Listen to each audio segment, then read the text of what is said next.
Donc bonjour Jean, on est à Étonnant Voyageur, c'est ton première fois sur ce salon Bonjour, non, c'est la deuxième année. Je suis venu l'année dernière pour le Chant des Glaces, j'étais invité et puis j'ai eu la chance d'être réinvité cette année pour Cité d'Ivoire.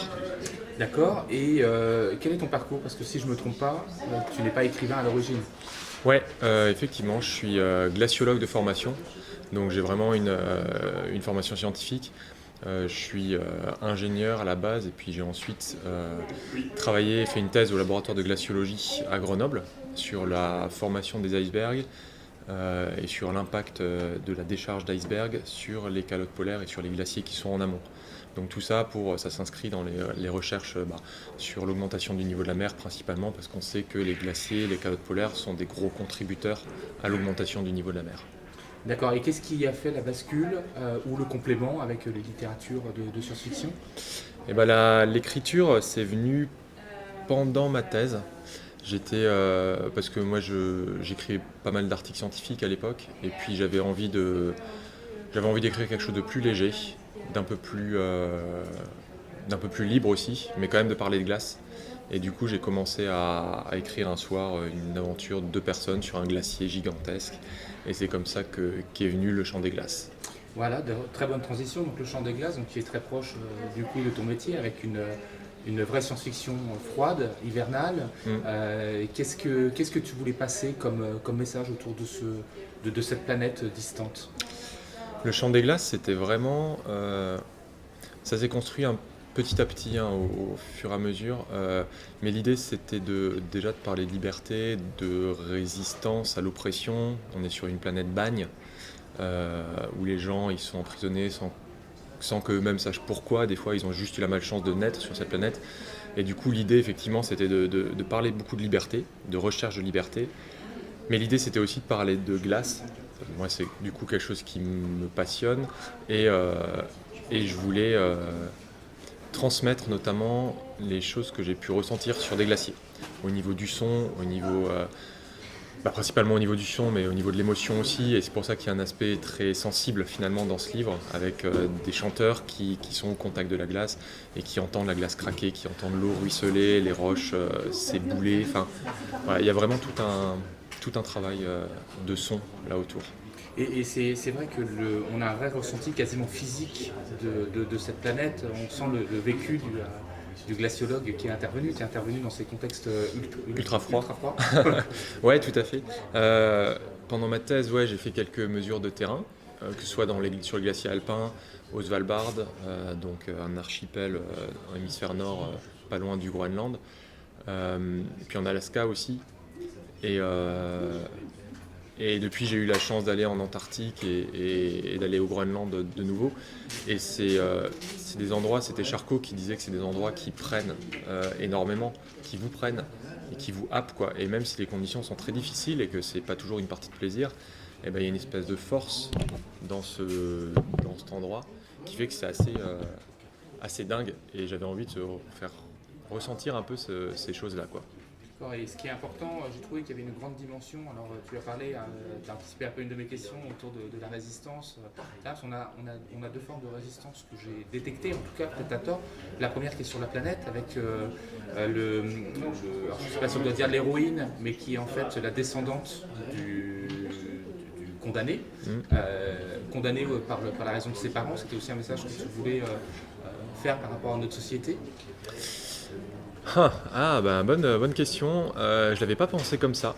Mais c'est vrai que ça résonne finalement. Est-ce qu'on est là tous à essayer de racheter les choix de société qui ont pu être faits par les générations précédentes? Ouais, ça résonne un peu. Donc il y a peut-être un petit peu de ça, peut-être inconsciemment, c'est possible. En tout cas, je pense que c'était pas conscient quand je l'ai écrit.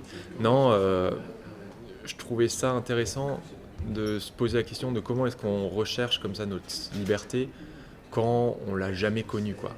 Et même au-delà, quand on est prisonnier sur une planète mais qu'il n'y a pas de chaîne, qu'on y est totalement libre, c'est-à-dire que finalement il y a des aspects où on va aimer cet endroit-là et on va aimer cette espèce de liberté qu'on peut avoir sur ces glaciers-là, et pourtant on est enfermé dans un système plus grand.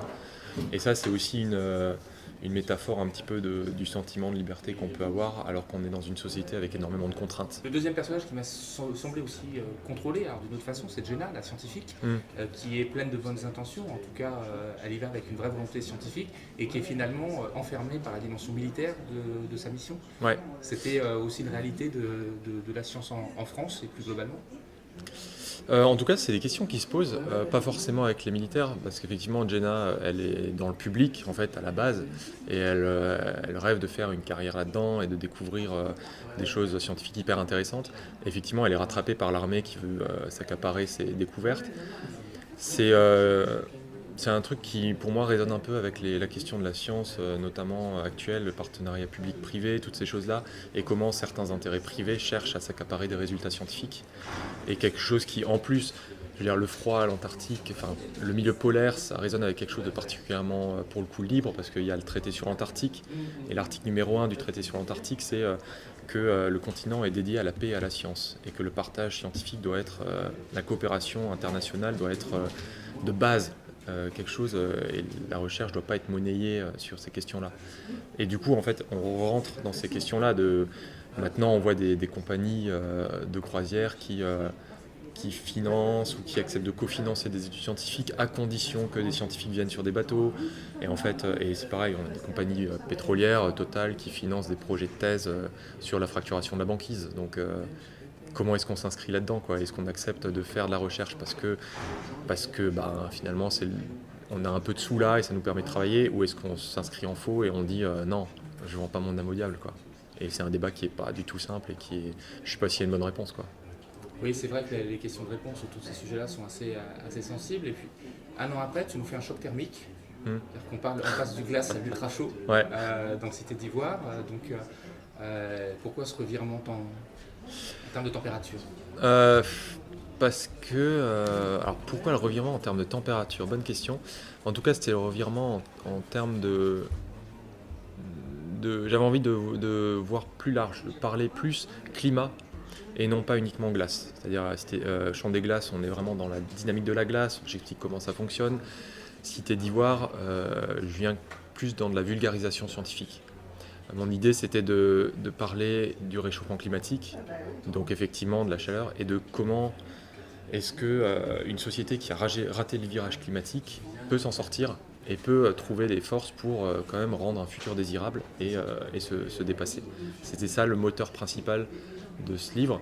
Et presque, du coup, le discours scientifique et la réflexion scientifique est venu avant l'histoire. Et l'histoire, la fiction, vraiment, s'est tissée autour de ce discours-là. Donc c'est pour moi un aspect très important dans ce bouquin-là. Et on retrouve trois personnages. Celui qui me semble le plus intéressant, en tout cas celui qui progresse le plus, c'est Sam, si je ne dis pas de bêtises, qui est finalement quelqu'un qui suit un peu le mouvement, qui est ni dans la société ni en dehors, il vit sa vie. Voilà, et on se retrouve un peu comme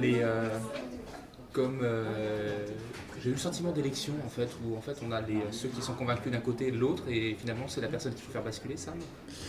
Eh ben ouais, il y a un peu de ça. J'ai imaginé Sam au début comme le personnage qui se pose pas de questions, qui se dit dépolitisé, ou en tout cas qui s'y intéresse pas, alors que ce qui est foncièrement faux parce qu'on est tous politisés d'une manière ou d'une autre. Mais en tout cas, ouais, c'est la personne qui peut basculer d'un côté ou de l'autre. D'ailleurs, ce que lui dit son frère au tout début, t'es une bille sur la tranche d'un bol et puis tu bascules de l'un côté ou de l'autre, quoi. Et oui, c'était... En fait, l'idée, c'était justement de mettre un personnage qui ne sait pas trop où il en est et qui n'a pas d'avis préconçu sur la situation, et juste qui va découvrir cet environnement et l'état dans lequel se trouve la Terre. On est en 2500, l'humanité vit dans une ville qui est fermée, et les gens ne sortent pas et ne sortent plus.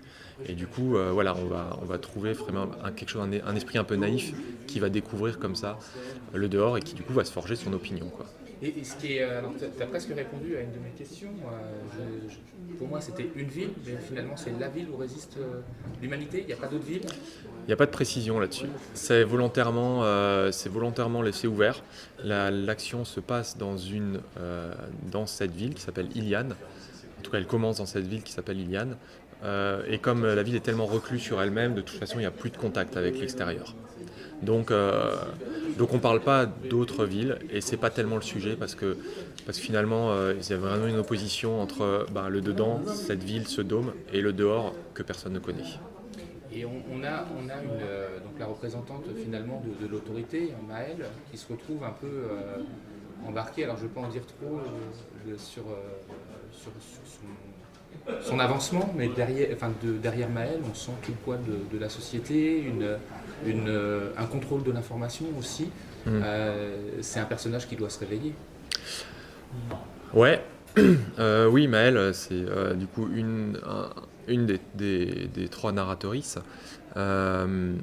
C'est une policière d'élite qui a été formée dans les brigades dans la ville, qui est biberonnée en fait à l'ordre et à tout ça. Donc elle est persuadée, elle est intimement persuadée que la société elle a besoin d'avoir des normes, d'avoir des contraintes, et qu'on ne peut pas épanouir et laisser.